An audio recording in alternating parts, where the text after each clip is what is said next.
Texas A&M starting center Mark Nabou is out for the season with an ACL tear, and this offensive line is getting close to being thin.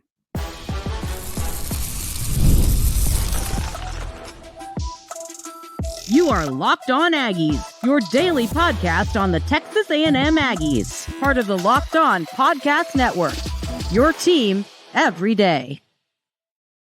Welcome on into Locked On Aggies. I'm your host, Andrew Stefaniak. Thanks for making Locked On Aggies your first listen every single day. Today's episode is brought to you by FanDuel. Now through September 22nd, all FanDuel customers can bet $5 and get a 3-week free trial of NFL Sunday Ticket from YouTube and YouTube TV. Visit FanDuel.com to get started. So, ladies and gentlemen, it was announced that Texas A&M starting center Mark Nabou is out for the season with torn ACL. And, this is really rough. I mean, the reality here, we talked about the depth on this roster. You know, when you lose Reuben Owens, well, you still got Le'Veon Moss and Amari Daniels, EJ Smith. You hate losing a talented player, but you've got a really deep room there. The offensive line is a room. It really feels like you were not in a position to lose some guys, especially early into the season. And especially a guy like Mark Nabou, who's so flexible and can play all over the offensive line. You know, I think that as we sit right now, the offensive line's okay. But it's week 1, and you've already lost a starter for the season.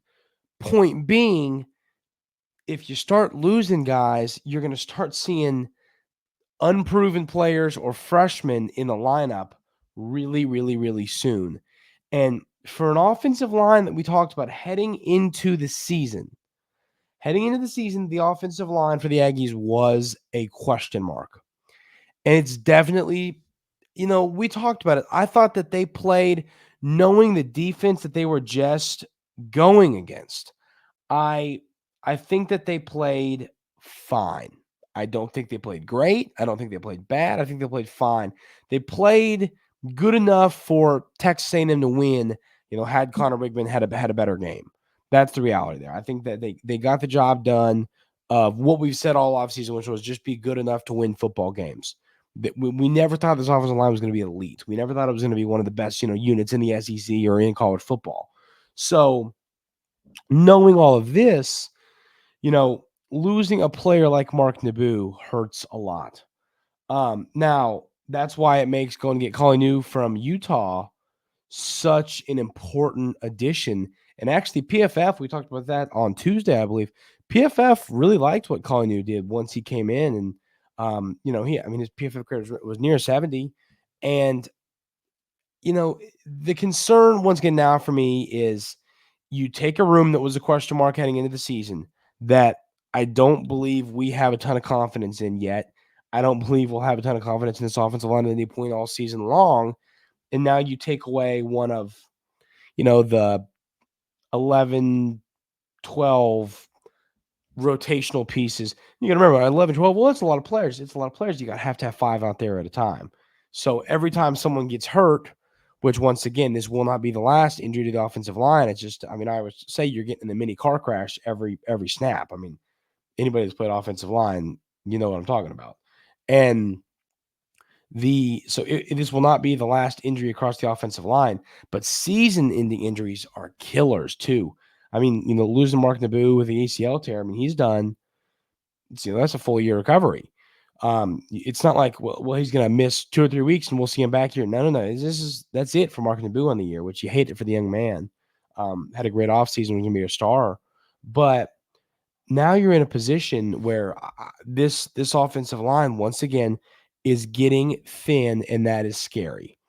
Because this group, I don't think, is good enough to start losing players and be okay. We talked about, I think, in a tight end room, you could lose some players and you could be okay. Running back room, same thing. Defensive line, feel the same way. Honestly, maybe even in the secondary, feel the same way. But like in positions like linebacker, offensive line, receiver, I think if you start losing players to injury at those positions, you are putting yourself in a really, really tough spot. So, looking at this, you're going to need, once again, this now makes going to get Collie New the the new starting center, the transfer from Utah. It makes that addition so much more important. When you lose Foster, he transfers, and it looks like it's going to be either Collie New or Mark Nabou at center. And Collie wins or Mark Nabou wins that job. When he gets hurt, Collie New comes in and he plays well. He looks solid. The PFF grade likes him. So, I think you have a good backup there. But then the question is, okay, the backup to the backup. Who's the backup to the backup at the left guard position? Like, this is where you start to run into problems. It is depth. I think that Texas A&M has plenty of talented offensive linemen. It's not really a talent issue, but I mean, if you get past a certain level on this depth chart, that's when I think you get into playing Ashton Funk or Papa Afua. I mean, this like these young players. That's what I'm getting at here. That's where this becomes a concern, is when you have to really start going deep down the depth chart and maybe even get into freshman territory. That's where things get scary. I talk about this all the time. You don't want freshmen starting on the offensive line. It's just, I mean, hey, unless you're Notre Dame, because then it works out. But, you know, that is definitely something we need to monitor. I mean, this offensive line, you lose a starter, and it's still it was a position heading into last week. It's a position heading into this week that we're concerned about, and now you're down a starter. So I think if we feel good as a whole, we feel good about Collie New. I think we feel good about Basantis. I think we feel good about Amars Reed Adams. We feel good about Trey Zoon. We feel okay about Crownover and Fothery. I think you've got some solid offensive linemen there. But then once you get past those names is when it starts to get into some of these names that, can we believe they could be good, but we haven't really had to see it yet on the field in a college game. So, this offensive line, I'm going to be honest with you, especially when you're going against some better SEC defensive lines, it's going to be scary. It's going to be scary to see, especially, and what makes it even more frustrating is knowing how poorly Connor Wigman played on Saturday last week. If this offensive line can't help him out, and he's is still struggling to get it going this season, that's when you can start stacking losses. So this offensive line now without Mark Nabou, a player who once again was versatile, could play all over, had a great offseason, was excited to see what he was going to do this year. Now without him out there, you have to find a way to have a solid offensive line. So we're going to really have to see what happens here. We're going to have to see what this looks like. I'm concerned, and I'm not really necessarily concerned as much, this week against McNeese. I think it'll be a good, this will be a good game for the Aggies to prepare for Florida. I know I'm going to get yelled at a little bit if I talk about Florida again.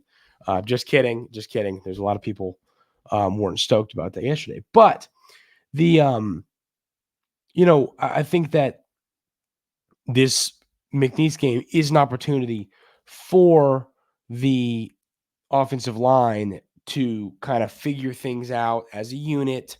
There is that, especially at center where you're calling things out, you're pointing things out. I mean, there's a lot going on there, and you're snapping the football. You need this group to come together. So hopefully a good week of practice in a game against McNeese will be an opportunity for this offensive line to figure things out. And then next week, when you have to play your first road game, they'll be good to go as a unit. But losing your starting center week one, early into the game against Notre Dame, and he's gone the rest of the year, is really, really tough for this Texas A&M football team.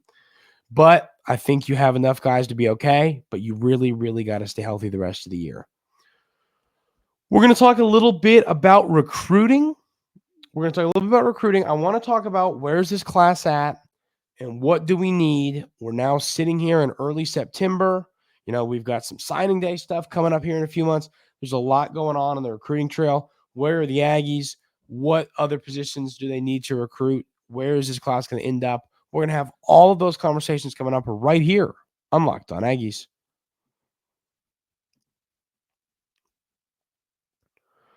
But first, I got to tell you about our friends over at FanDuel. You've heard us talk a lot about FanDuel, America's #1 sports book. Well, we have something a little different for you. Now through September 22nd, all FanDuel customers can bet $5 and get a 3-week free trial of NFL Sunday Ticket from YouTube and YouTube TV. Then, with the YouTube TV base plan, you'll be able to watch every regular season Sunday afternoon out-of-market game. All you need is a Google account and a current form of payment, and you can cancel anytime. Ladies and gentlemen, the NFL is back. Those of you that have been listening to me do this podcast for a long time know that I am a huge fantasy football guy, huge NFL guy. Fun game tonight. We got the Ravens taking on the Chiefs, I believe, in Kansas City, right? Yeah. And it's going to be a fun ball game. Got a lot of fantasy implications. I got Kelsey on one team and Pacheco. Don't ask. It wasn't on purpose. Kind of made a mistake there. Hopefully it'll be okay. I got a lot of I have a lot of bets in on FanDuel right now. I made a huge alternate spread line. I love doing these on FanDuel. I've had a lot of success. It's where you bet player props down. So, for example, Mahomes' passing lines, I would say it's like 267, somewhere around there. I think is what I've heard it's at. Took it at 225. Lamar Jackson's passing yards took it at 175. You bet lines down 20, 30, 40 yards, and parlay them with 5, 6, 7 of them. I've seen a lot of success with these. Highly recommend it. Go check that out. But you're going to want to do it on FanDuel. Just visit FanDuel.com. Download America's #1 sportsbook today. So moving on to talk a little bit about this recruiting class. So whenever I talk about recruiting, the first thing I want to talk about is the fact that this coaching staff has way outperformed expectations to this point. I mean, I have been really, really, really happy with what Coach Elko did. When we interviewed DeAndre Ryden the other day, I think the first thing that really stood out talking to him in one of our conversations was, hey, like when Texas A&M hired Mike Elko, I looked at it and I kind of said to myself, okay, I have some concerns with his ability to recruit. And I was telling, DeAndre, I was like, man, I've never seen my opinion on something change so quickly. This coaching staff is absolutely knocking recruiting out of the ballpark. This class currently sits 8th overall. You've got 20 commits. You've got your quarterback. This class is in a really, really good spot. You got to be happy if you are a Texas A&M fan with what Mike Elko's done on the recruiting trail. But when it comes to this recruiting class, what gets me excited, first of all, what you've done with the corners. You've got 4-star corner Adonis Curry. Then you have 4-star corner Kobe Sellers. You've got another 4-star corner Jamar Beal-Goins. And then you've got 4-star corner Dejon Pettaway. I mean, you have 4 top 250 corners in this class. And then on top of that, you add, so Pettaway's 244, Beal-Goins is 184, Kobe Sellers is 134, and then Adonis Curry is the second best player in your class currently at 42nd overall in the class. I mean, also, ladies and gentlemen, I've got a cold going on. I'm a little snuffly, so sorry if I'm sounding a little bit, sick, because I kind of am. But it's okay because NFL football is back. But, I mean, we talk about corner as a position on this team where, I think that the future was concerning for Texas A&M, knowing, okay, Coach Elko nailed the transfer portal, we think. We still think. We still need to get proved that. But did a good job in the portal going to get a ton of guys. A couple young guys at Des Ricks. You've got some guys with eligibility left. Some veteran guys. So you needed to go land some corners in this recruiting class. And hey, what better way to do that than to go get 4 top 250 corners? I mean, that is a great way to shore up a position like that. Snap your fingers, boom, shore up a position. So that's huge. I hinted at it, but also having your quarterback of the future is always huge.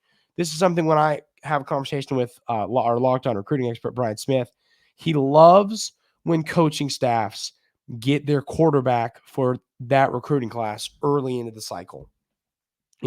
Receivers, tight ends, running backs, they love to play with a quarterback. They love to know who their quarterback is. They love to play with elite quarterback talent.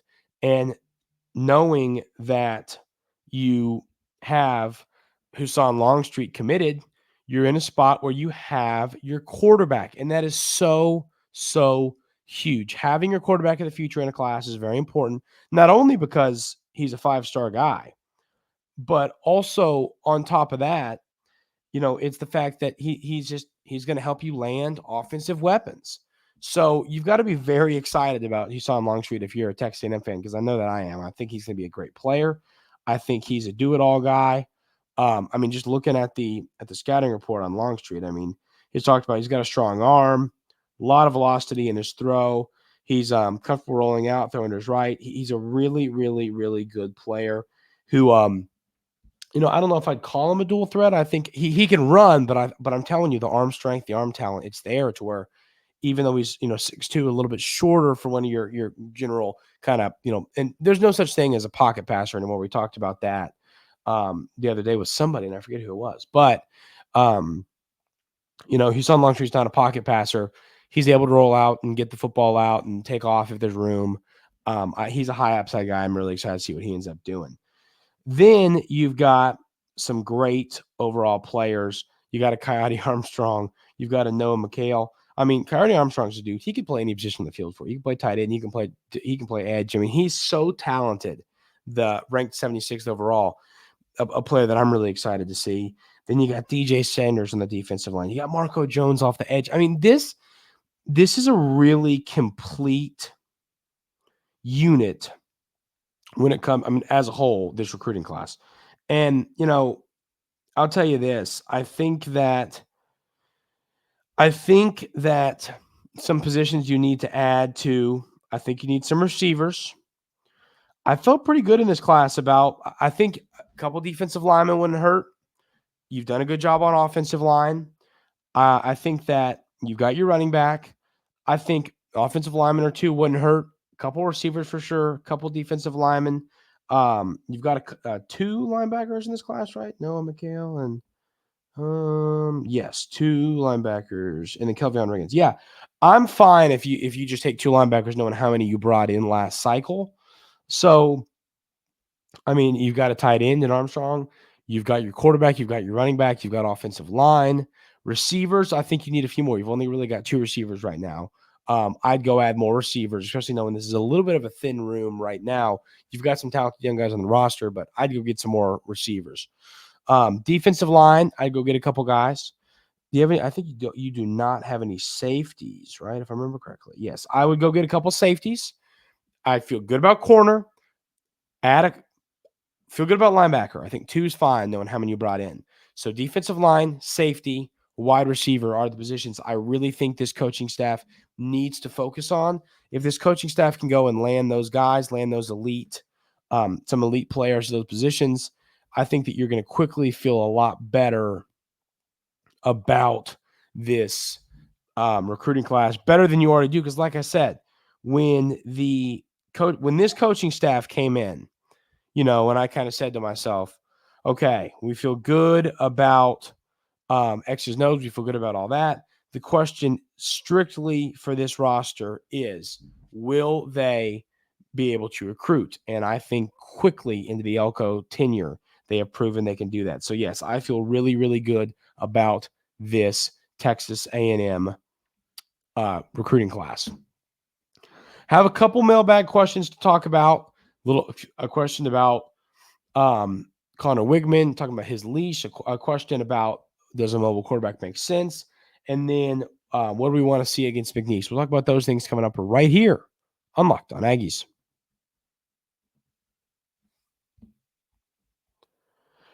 But I want to tell you about our friends over at LinkedIn Jobs.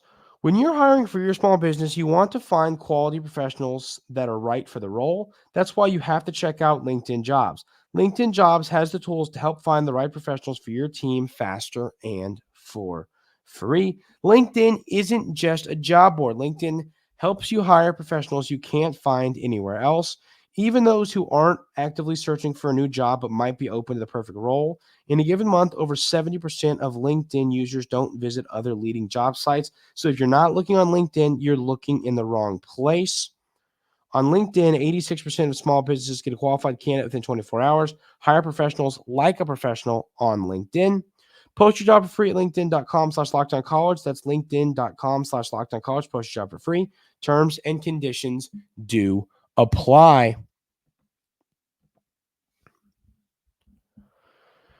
So we talked about this a little bit on Monday, but I want to expand on it a little bit more. I've got some more, some questions. I've got some DMs about it when it comes to the leash of Connor Wigman. I believe, so once again, the fan base, I've seen split 50-50 on this. I've seen a lot of people say, get rid of them, bench them. I've had enough of them, tired of them, gone. See ya. I've seen the other half people saying, listen, we've seen Connor Wigman be great. Let him settle in, give him another game, let him figure this out. If he gets right against McNeese, plays well against Florida, we're back on track. I've seen two sides to this. I am on that side. I am on the let him figure it out side. And then the good news is, I mean, if he plays awful against McNeese and you just squeak out a win against a football team like McNeese, roll with Henderson and or Reed in week 3 against Florida. Like, you have options. I would say his leash, though, I have a feeling he's going to play well against McNeese, knowing, hey, it's McNeese, and that's going to lead to him getting the Florida start. Then here's the deal, and people don't want to hear this. You play 12 of these football games in a year. If you play bad, if you don't play well, it's hard to keep someone out there. I don't care who it is. I don't care what he was ranked out of high school. I don't care about any of it. Connor Wigman played very bad against Notre Dame. If he plays horrible against Florida, and we've talked about it heading into the season, you have two elite backup quarterbacks in Henderson and Marcel Reed. If he plays bad against Florida, I think you might have to pull the trigger. I really do. And I mean, you all know how much it pains me to say. I mean, Connor Wigman is my guy. He is my guy. I have so much, had so much belief. I've lost a little bit, but I still do in my heart of hearts believe in him. And believe he's going to figure this out. But if he doesn't, you're too talented at that position to keep letting him not play well. So we need to see this Texas A&M quarterback that we all believe in and we all think is going to be great have a good season. I would say his leash, I honestly believe, as much as I hate to say it, if he plays really bad against Florida, I could see the move being made. So does a more mobile quarterback make sense? I think that someone asked me that. I think that, yes, you could easily talk me in to Jalen Henderson or Marcel Reed, knowing how well they can move the football with their legs. I'm all in on that. I'm with y'all on that. My only thought is this. My thought is, I think we do forget that Connor Wigman can move a little bit. Now, he's not really your design run kind of quarterback, but he can use his legs and escape when he needs to do so. So my take there is, I think a mobile quarterback does make some sense. I think it makes a little bit of sense, but I also think that when it comes to the type of mobile quarterback that works in Coach Klein's offense, I think that Connor Wigman has that mobility. I think he can move in that way. So that's kind of my thoughts on that. That's going to do it for today's episode of Locked On Aggies. The plan for tomorrow is to talk about keys to a victory for the Aggies over McNeese, talk about the game, break it down, who needs to play well, what do we need to see improved, break all of that down on tomorrow's episode of Locked On Aggies. Hope everyone has an outstanding rest of their day today. Enjoy it. It's football season. It's NFL season. Chiefs, Ravens tonight. I'm fired up. I know y'all are as well. Going to be a ton of fun. Hope everyone has an outstanding rest of their Thursday, and we'll see you tomorrow right here on Locked On Aggies.